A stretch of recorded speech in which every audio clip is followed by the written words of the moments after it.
At first it felt like nothing, just another signal, another false alarm, another patch of dirt in the forest that sounded promising and meant nothing until the sound didn't stop. The detector screamed. Not a flicker, not interference. It stayed loud, constant, heavy. He froze. Whatever was under the ground wasn't small, and it wasn't shallow. He scraped away the soil again. Slow, careful, metal, not rust, not scrap, solid. The tool hit it harder this time. The vibration traveled up his arms and into his chest. This wasn't debris. He cleared more dirt, then more. The surface curved perfectly. It wasn't a pipe. It wasn't a plate. It was round. Too round. He had been digging for days in this forest, quietly, alone.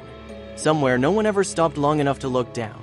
Digging here wasn't allowed. He knew that, but he also knew this wasn't something you leave behind once you've touched it. By the second day, the shape was undeniable. A sphere, buried deep, centered, placed, put there. He uncovered more of it inch by inch, and with every layer of soil removed, the questions got worse. How did something this size get here? Why hide it? And why hide it here? The deeper he dug, the more exposed it became, and the less it made sense. By the time half of it was visible, he stopped trying to imagine moving it. That was impossible. The forest was quiet. Too quiet. No trails, no equipment marks, no signs anyone had been here before him. Which meant two things. Either no one knew it was here, or someone very much did and didn't want anyone near it. He thought about calling for help. Heavy equipment, a truck, anything. Then he remembered where he was. A public forest. Protected. Digging forbidden. If machines came in, there would be questions. If questions came, so would consequences. And whatever this was, felt like something that came with consequences. So he kept it to himself. No calls, no messages, no photos. Just him. And the metal. On the third day, the tool slipped. It struck the surface harder than before. The sound was wrong. Not dense, not solid, hollow. The sphere wasn't solid metal, which meant there was space inside, and space meant purpose. That realization changed everything. He stopped thinking about removing it. Instead, he started thinking about opening it. The more he stared at it, the more uncomfortable the answers became. He searched online. Quietly, vaguely, nothing matched. No records, no images, no explanations. That only made it worse. If this wasn't junk, if this wasn't abandoned, then it was hidden, on purpose. The next morning he came back with different tools. Not to dig, to cut. He tried hand tools first. Blades dulled, metal resisted. Whatever the shell was made of, it wasn't meant to be opened easily. And that's when doubt crept in. Not fear, responsibility. If this was sealed, it was sealed for a reason. But walking away now meant leaving behind something he already knew existed. And once you know, you don't forget. He stopped work, stared at the sphere for a long time, then made a decision he couldn't undo. If he couldn't move it, he would go through it. He ordered equipment powerful enough to cut metal like this. Equipment that cost more than he should have spent, more than he could explain disappearing, which meant one thing. Someone else would have to know. Not many words were exchanged, just enough. Enough to bring help, enough to keep it quiet. When the drill arrived days later, it was carried into the forest disguised as something harmless, something that wouldn't draw attention, something that wouldn't raise questions. By the time they reached the site, the sun was already dropping. The sphere waited exactly where he had left it, unchanged, silent. The drill touched metal and screamed. The bit tore into the surface slowly, fighting resistance every millimeter. Then it broke through. The drill lurched forward, air rushed out. He froze. The hole wasn't big enough to see inside, so he drilled again.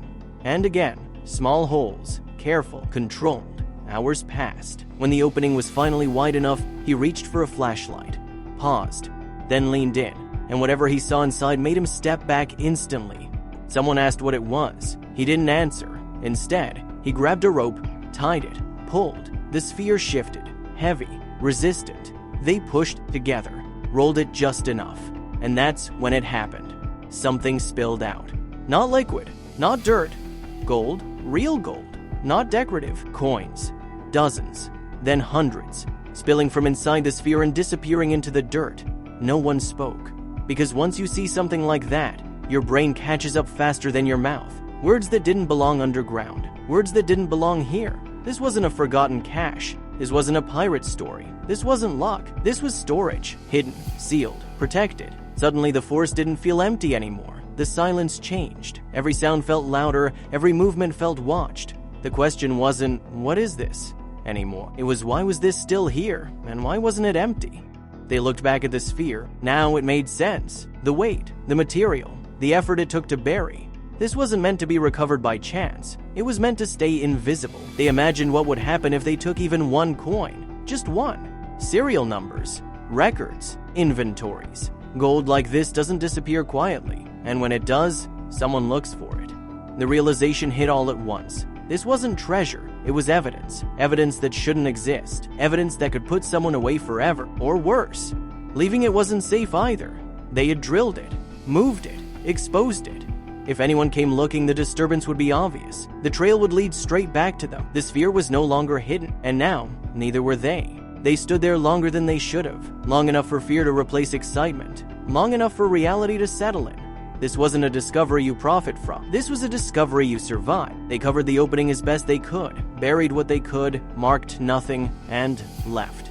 That night, no one slept. Every sound outside felt like a vehicle. Every light felt like it wasn't supposed to be there. By morning, the decision was made. They reported it, not as a story, not as a claim, as a location. The response was immediate, too immediate. Questions were asked, but not many. No accusations, no outrage, just instructions. They were told not to return, not to speak, not to share detail. And then, silence. Days passed, then weeks.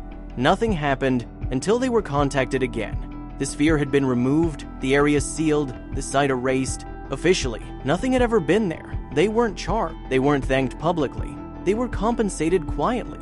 Enough to make questions go away. Enough to ensure silence. No explanations were given, and none were asked. Because some answers come with consequences no one wants. Today, the forest looks normal, undisturbed, empty. People walk through it every day without knowing what once sat beneath their feet. A sealed sphere. Full.